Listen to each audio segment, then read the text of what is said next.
All right, team. All right, friends. It is 1 o'clock. It is time to jump in and get started. Welcome back from lunch.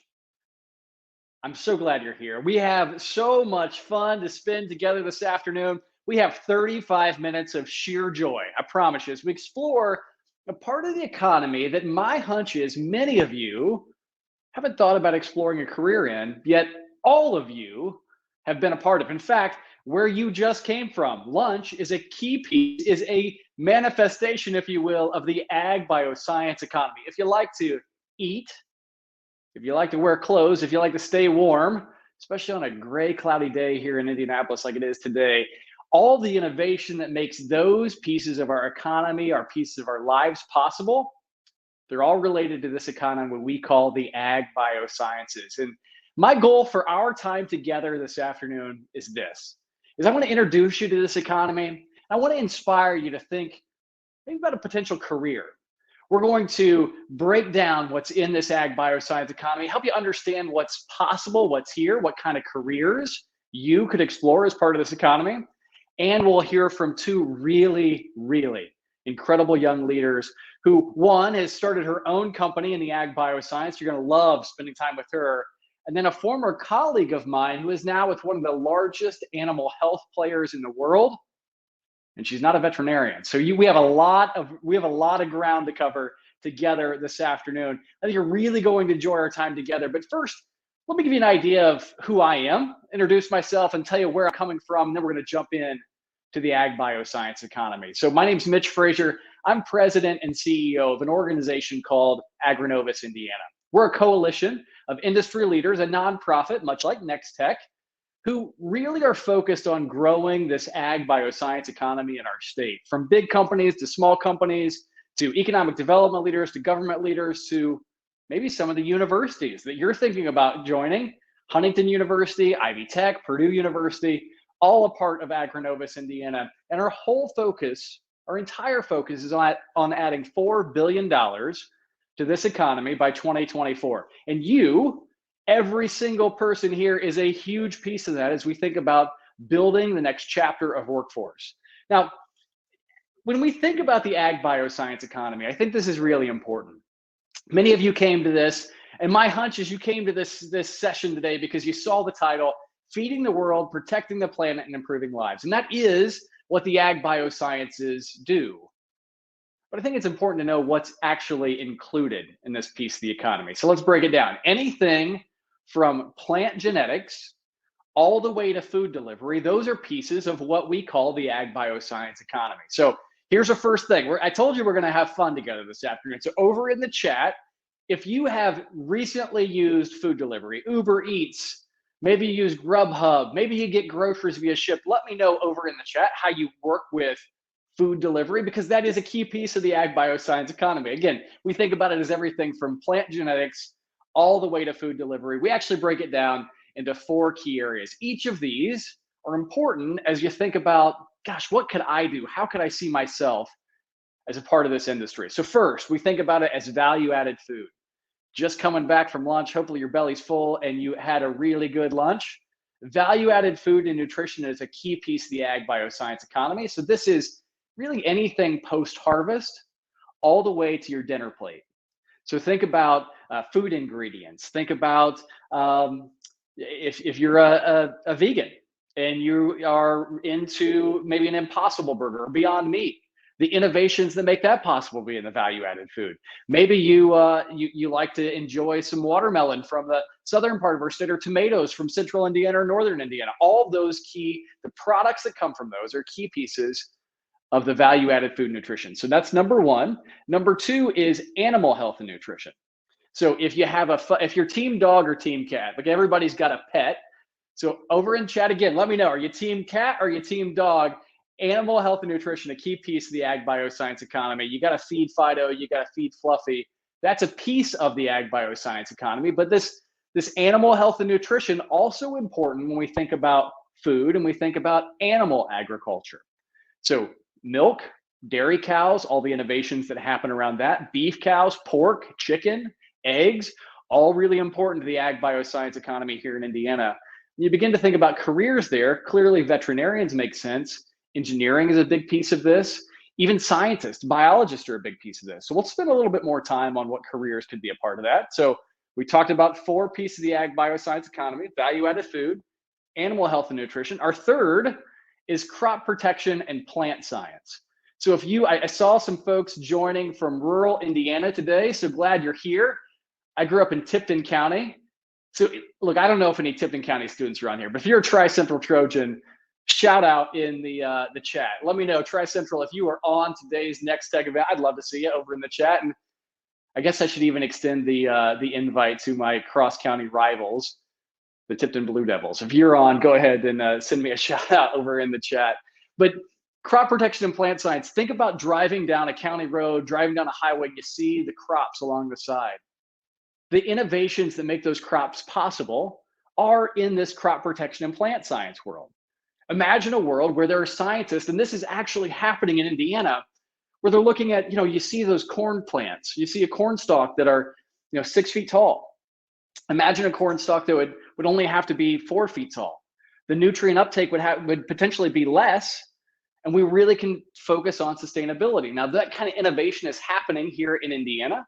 It's thinking about how do you gene edit? How do you really create conditions for a corn plant, a soybean plant, a wheat plant to thrive in areas of drought tolerant or of drought, or in extreme wind conditions that we've seen here in the last couple of years? I mean, there's some really interesting work happening in the plant sciences. And we think about crop protection, that's a piece of this as well. Crop protection is a really fascinating space within the ag bioscience. Crop protection today is really looking at what kind of biologicals can we use to really foster the growth of plants in a very environmentally sustainable way.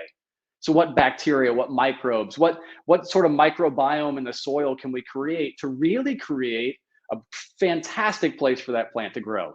If you're thinking about environmental science, you're thinking about agronomy, you're thinking about mechanical engineering, all of these things are really, really important to the crop protection and plant science vertical. And then the last one, the last of the 4, so value-added food, animal health, crop protection and plant science, and the last one, I think you're gonna like this one, especially given this is Nextech. Oh, friends, this is great. It's the fastest growing category of the ag bioscience economy. It's called ag tech. And so think about all the software, all the hardware, all the innovations that need to happen to make all the other pieces of this economy work. That's ag tech. It's the fastest growing category, and we need people, developers, software engineers, data scientists. But you also think, gosh, these are businesses, right? This is a big business. We need others like finance majors, marketing majors. All of these type of allied industries are all present within the ag biosciences economy. And if you're taking notes, whether you're doing it on your phone, your iPad, your computer, a notebook, whatever it is, this is a time. I need you to stop, get out whatever you're going to take notes on. This is a big one. I need you to write this down. myfieldatlas.com. It's a URL, myfieldatlas.com. It's a website that we at Agronovus run. And I really want you to spend some time. This is a really important piece of exploring the ag biosciences for you and what it means for you. This is a career exploration platform. You can go on there, you can take a quiz and say, gosh, what are the things that I like? And that will help you identify what a potential career could look like here in the ag biosciences. Also on myfieldatlas.com are courses of study. So if you sort of know the area that you want to be in, maybe you want to go study finance, or maybe you want to go study engineering, you can explore what schools across Indiana, what colleges and universities have those programs. And this is where I think you're really going to like it. If you think, gosh, I know that I want to be a developer, but I don't really know what that looks like in the ag biosciences. We have videos on myfieldatlas.com for you to take a look at of recent college graduates who have gone into software engineering, or maybe they've gone into finance, or maybe they've gone into marketing or agronomy. You can hear from recent students about their experience in the ag bioscience. It is a really, really cool platform to spend some time on. And I think you'll find it as a good resource as you think about the next steps in your educational pursuits and where you're being called for your vocation, and if this ag bioscience is the place for you. Now, before we introduce 2 really incredible young leaders, I'm so excited for you to hear from them. I want to share with you a little bit about my journey, because I'm not a farm kid. I did grow up in Tipton County, as I mentioned before, again, Tri-Central Trojans, but I didn't grow up on a farm. In fact, I left Indiana and spent 5 years on active duty in the Army. And as you can see over my right shoulder here, Uncle Sam sitting over me and a flag over my left shoulder. I will tell you, for those of you that are considering a career in the military, or maybe it's been sort of on your mind, I would just say, look, that's not what this is about. This session is not about that, but it has been so impactful to my life and has been so meaningful to my career. I can't imagine my life without the Army. And so if that's on your heart, go for it. The country needs great young leaders there, and you can come back and you can do other things in the next chapters of your life like I did. So after working for the Army as a soldier, I went to work for the Army as a civilian, deployed to Iraq, deployed to Hurricane Katrina down in New Orleans back in 2005, and then came here to work for the governor in economic development, ultimately. Governor Mitt Daniels, now President Mitt Daniels at Purdue University. And then this is the fun connection to Nextech and to Chandler, who you'll hear from. I started my career in tech after my time with the governor. And so I spent time with a company called ExactTarget. Karen, who is the president of Nextech, Karen and I were colleagues at ExactTarget, and we grew that company. Really fun company, loved the fast-paced, just awesome work that was happening in tech. We had a chance to grow that company. We took the company public. I then started my own company and was an outsourced chief marketing officer for a number of venture-backed companies. Chandler and I worked together at one of those companies. Ultimately, I found my way into agriculture and ran a John Deere dealership. So I ran a five-location John Deere dealership here in Indiana, a company called Reynolds Farm Equipment, and really fell in love with agriculture and the ag biosciences. And friends, I'll share with you, I discovered this incredible connection between tech, data, and agriculture in our food system that I think, to me, is just, it's one of the pieces of the economy that I feel like there's more opportunity for innovation, and you are such a big piece of that. Now let's jump in and hear from more recent than me, college graduates. Please help me welcome Anna Hollowing. She is the CEO of a great company called InsightTrack. Anna has created a company up in Northern Indiana. You're going to love hearing from Anna. And let's welcome Chandler Chapman. She is a program manager at Elanco. Chandler and I had the great fortune of working together at a company called Tinderbox.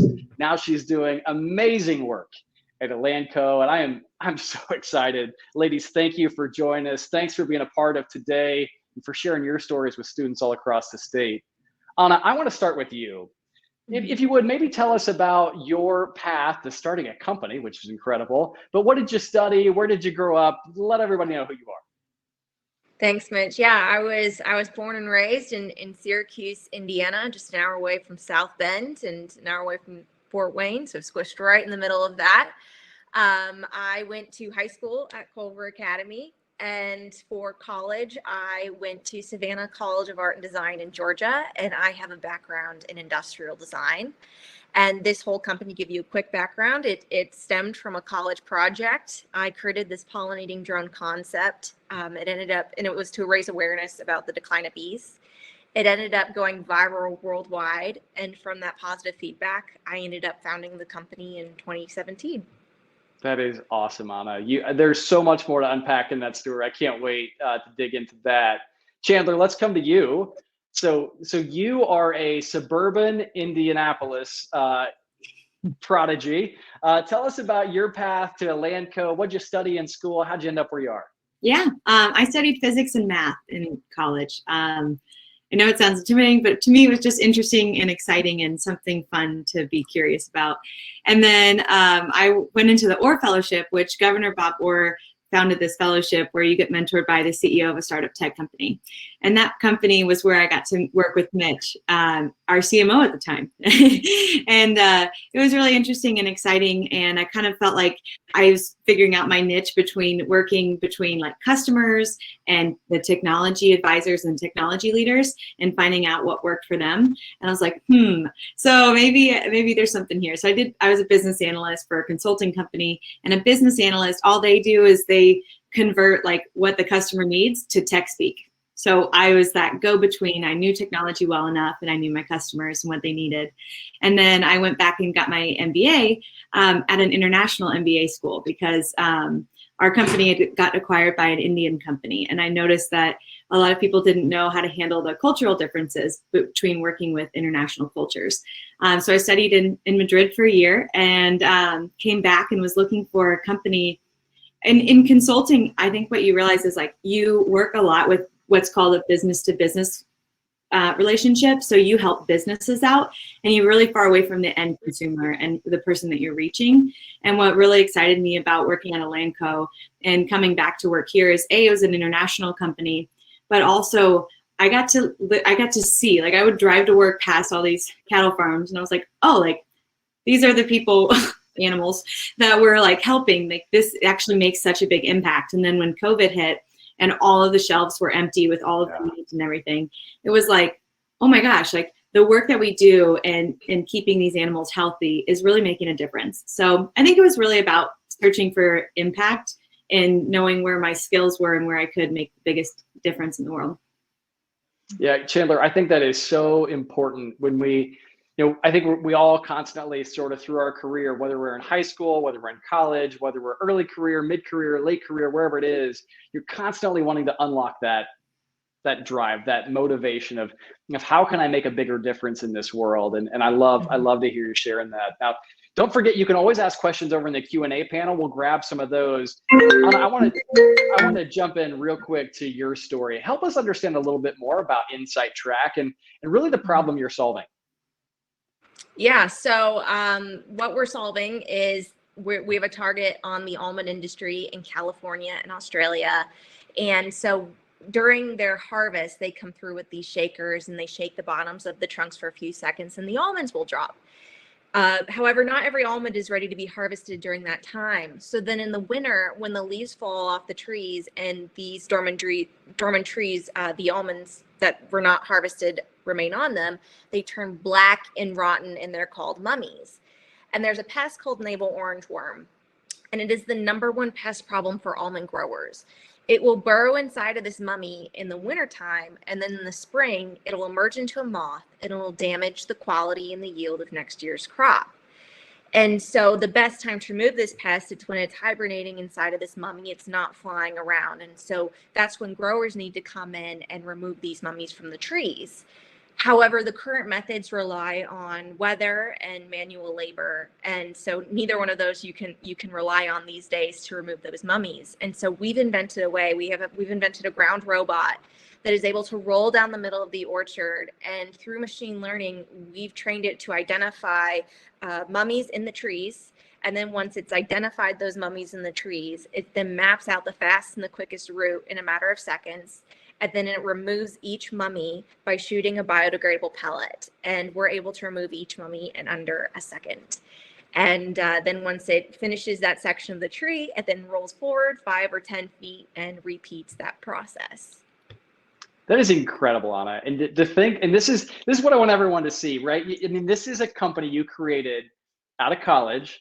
You're in northern Indiana. It's not like you're in the middle of an almond grove. I mean, this is Indiana. Like you are doing this here, and Anna, I'm so glad you are. I love the story.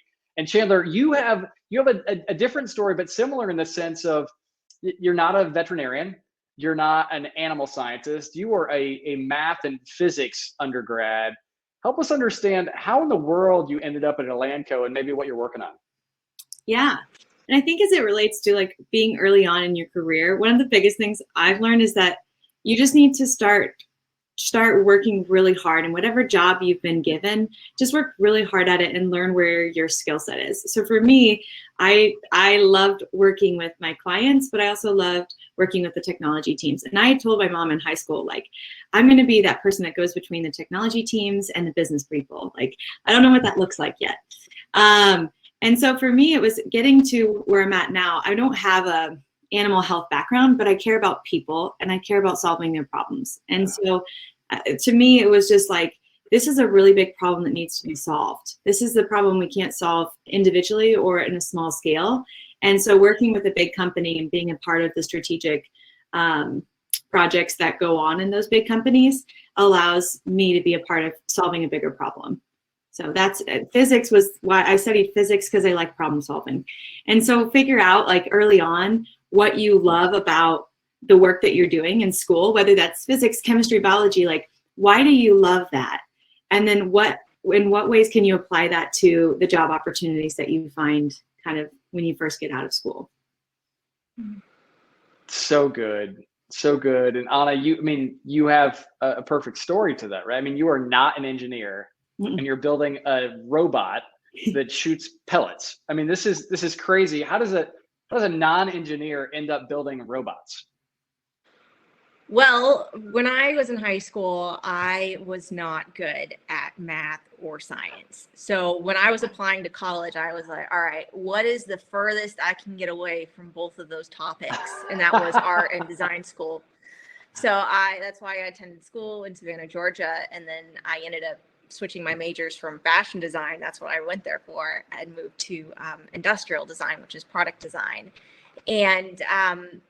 And I really, how I view things, I see things as opportunities. And when that pollinating drone concept ended up going viral worldwide, I saw a niche in the market that nobody was paying attention to. And so I just said, all right, I'm just going to figure it out.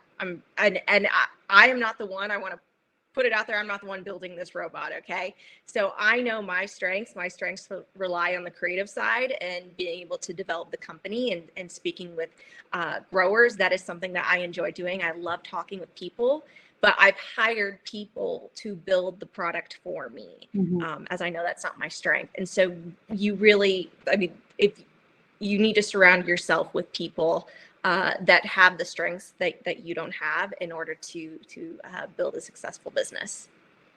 It's so good. It's so good. And I think that's so helpful. If you're a student and you're sitting in class and you're thinking, gosh, I don't know what I want to do. You know what you like and you know what you're good at. And Anna, I think your message there is so powerful, right? You don't have to do everything. You don't have to be an expert at everything, but you have to be an expert at the things you care about and the things that you're really good at. And you said, hey, look, design is going to be where I am. This creative process is where I'm going to be. Wow, that's inspiring. That is so good. And I think Mitch, I think when you first start off, you feel like if you're going to be successful in your career, you have to be like the CEO, or you have to be like the leader of this organization. And I think what you realize kind of going into like maybe your mid-20s or higher is like every role has a really distinct purpose within an organization. And the CEO, like Anna, like she values everybody on her team because she knows she can do that work as well. And so just because you have a skill set that maybe that isn't like the CEO or like the project lead, being the engineer or being the scientist or, being the customer relations salesperson can be just as valuable to the company. Totally. As anybody else. I like to say there's always a seat at the table for everyone, even if you're not good at that subject. There's always a seat for you to use your strengths to help propel the industry forward. Yeah. I think that's so important because especially early on, we've all had these jobs, right? These experiences where you go, gosh, I don't know if I'm making a difference here, right? I'm working really hard. I'm doing a lot of work. But Chandler, your point is spot on. Perspective is so powerful, right? And context is powerful. Like you've got to be the very best business analyst, back to that use case, to even have the opportunity to do something else, right? And Anna, to your point, like being the best business analyst may be the exact seat at the table you need to sit in to make the whole thing work well. Ladies, this is awesome. That's great. We do have a question, Anna, for you from Matthew Sullivan. Matthew, thanks for the note. And how old is your company? That's a tough one. So when I founded the company in 2017, I had this pollinating drone concept. And so that's what I originally founded the company on. And I did that for a year before I learned that there was a greater need for innovation for this mummy removal process. So really, then I pivoted the company in 2019 to winter sanitation. So really the product that we've been building, this rover, has been in development since 2019. And we've really already launched. We're already taking sales for delivery of next year. It's incredible. It's incredible. Matthew, thank you for the question. Don't forget, if you have questions for Anna or for Chandler, oh boy, there's some that keep coming in. This is good. All right, Anna, you get the next one as well. In regards to the removal robot, do the mummies expire, I assume die, after being removed from the tree, or is there a second process to remove them from the field once they've been removed from the trees? Great question, Anonymous. Expire is a really nice word versus die. So once we remove them from the tree, the worm that's hibernating inside these mummies, they have a less likely survival rate, but they still could survive on the ground. So what growers have to do is then they'll take their sweepers and they'll sweep those mummies to the center of the row, and then they'll flail mow them up. That's great. Good question. And one more question. When trying to start a business, I'm going to abstract this to you as well, Chandler. When starting a career, so we'll start with business with Anna. I'm starting a career now. Yeah, that's right. When we're trying to start a business, what are the keys to success? Great question, Colin. Thanks. Grit and resilience. Ooh, say more. So I would actually contribute that to when I was in high school. I want to point out that I was like a B average student. I really struggled to get A's, behind all of my frustration and working extremely hard to like try to get the best grades I could. And it was a hard time for me, but looking back on that time, I think the true muscle that I was really exercising was the fact that I was really pushing myself to get those good grades. At the time, I didn't realize that, but now seeing those were the building blocks that have led me to build the business that I have today is because every single day, even when I have a bad day, you keep going forward. Mm. That is all, like, you just hang on, and you just, even when people tell you no, and it's a challenging time, you just keep pushing forward because eventually you'll get through it. Mm. That's good. I think for me, what I'm finding out, because we're starting a new, we're spinning out part of the research platform from Elanco to start a new company, a new early stage research company on microbiome for animal health, gut, and human health. And I think for me, what I've learned is it comes down to three things, like curiosity, confidence, and there was another C, curiosity, confidence, and courage. There is a lot that you have to figure out. And I think the confidence piece of it is that you just have to be rightly confident, not confident in an arrogant way, but confident that whatever it is you come up against, you're going to get it done. Like somehow it's going to work out. You just have to be confident that you're going to win. It's going to happen. And you have to be curious, because like for us, there's a million things you have to figure out when you're starting a new company, like HR benefits. I had no idea what we were supposed to do or how we were going to figure that out. But I just went to all my friends who were in HR and was like, what do you teach me? Like, pretend I know nothing, which was true. And then tell me what you know.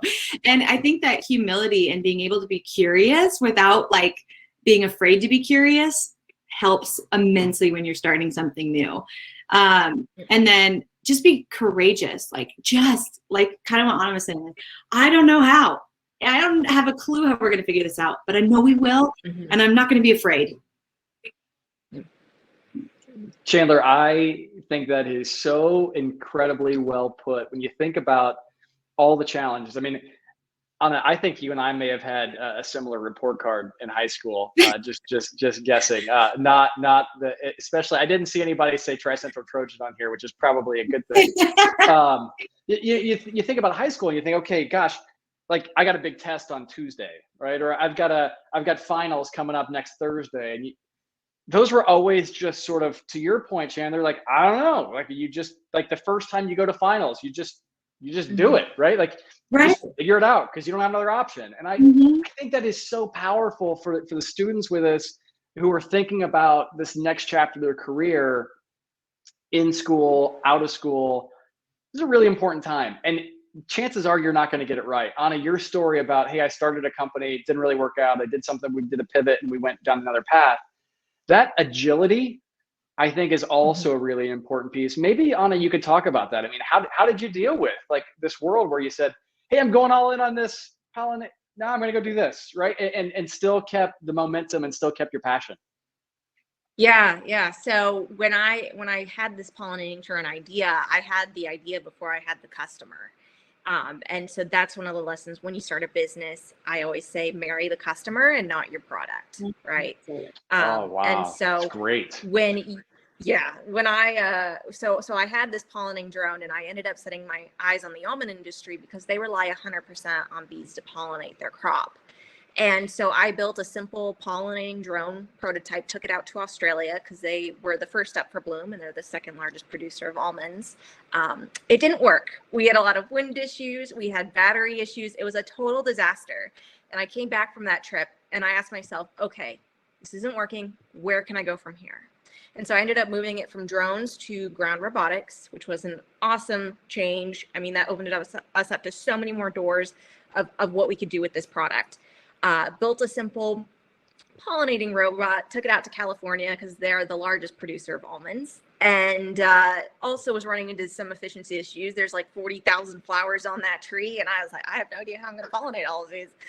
And but I was having lunch with a grower when I was out there because when I first started this business, I cold emailed everybody under the sun, probably a couple hundred growers. I would Google, I say almond growers, and then they'd come up with their email, and I'd email them and say, hi, I'm out of college and I'm starting a business. Can I interview you?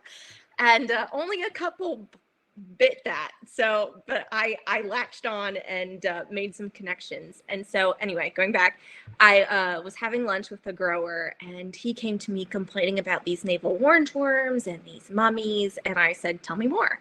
And so I was like, well, this pollination situation isn't really working out here, and nobody's paying attention to this winter sanitation, and growers need a new product here. And so that's why I pivoted. I mean, Chandler, what like a perfect case study in courageous. Yeah, seriously. I mean, and you've had pivots of your own, right? I mean, when you and I worked together, we were in software. Yeah. And now you're in cattle, and horses and dogs and cats and bunnies and all those things. Talk to us about your pivot and how you made that pivot and thought, hey, this is the way I need to go. You know, I think somebody had a question in here about how to build a successful network. And I kind of want to touch on that because I think your network helps you create opportunities you may or may not have had. So I was actually on the board with someone. It was a nonprofit board, and they were at Eli Lilly. And when I got back from my MBA, I was like, hey, I know these 4 things. I want to work for an international company. I want to work cross-functionally. I want to work on strategic projects with leadership. And, you know, I forget what the other one was, but those are the big things. And I handed him my resume. I thought maybe Eli Lilly would be the place. And then he was like, you know, Lilly's very hierarchical and very linear, but I know somebody who could look at your skill set and have a place for you. And he had worked as the HR lead for my now boss, Aaron. And Aaron is a very outside the box thinker. He likes to put really strategic projects together, and needed someone to just kind of run with it. Someone curious and, you know, interested. And when I looked at Elanco, it really, it was kind of like an extra bonus that it was something that I could really connect to the mission of. But really it was about finding a place where I had a great team to work with and a great leader to work with. And so to answer your question about how do you build a successful network, I would just highly recommend find people that you click with and don't spend a lot of time with people that you don't. Because like, you know, if you have a friend, you want to do something for your friend. You will do anything for them. And if you like spend a lot of time trying to build a network with these important people you think you should network with, it will just never really bear the fruits that you're looking for. And all you really need are just a few people you're really close with and you're intentional with about continuing to get to know them and stay in relation with them. So good. I've heard it described as energy givers and energy getters. And so, you know, if you look at sort of the math problem, spend more time with energy givers, not getters. And I think you're going to be in a great spot. Ladies, we have like 60 seconds left before we have to wrap up. I want to do one real quick final question.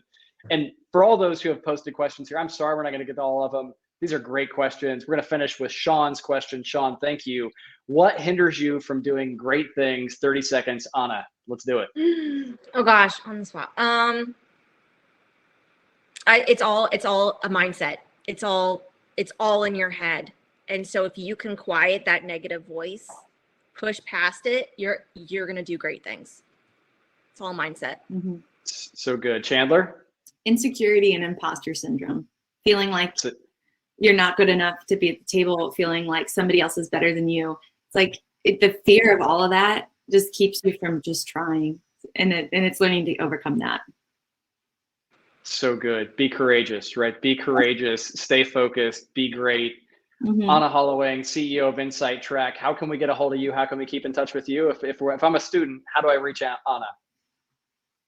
You can email me at Anna, ANNA, at Insight, InsightTrack.com. Or if my name is somewhere on here, you can follow me on LinkedIn or Instagram. Perfect. I'm on all of them. And Chandler, how about you? I'm on LinkedIn. So Chandler Chapman at Atlanta. Perfect. Find me. I'm Mitch Frazier on LinkedIn and Mitch DF on Twitter. Anna Holloway, CEO of InsightTrack. Chandler Chapman, Program Manager at Elanco. Ladies, thank you. And don't forget students, faculty, staff, whoever is listening, myfieldatlas.com. Myfieldatlas.com is a place that you can go and see what your career could look like in the ag bioscience. Let's switch over to the main stage. Thanks again for spending time with us. Thanks.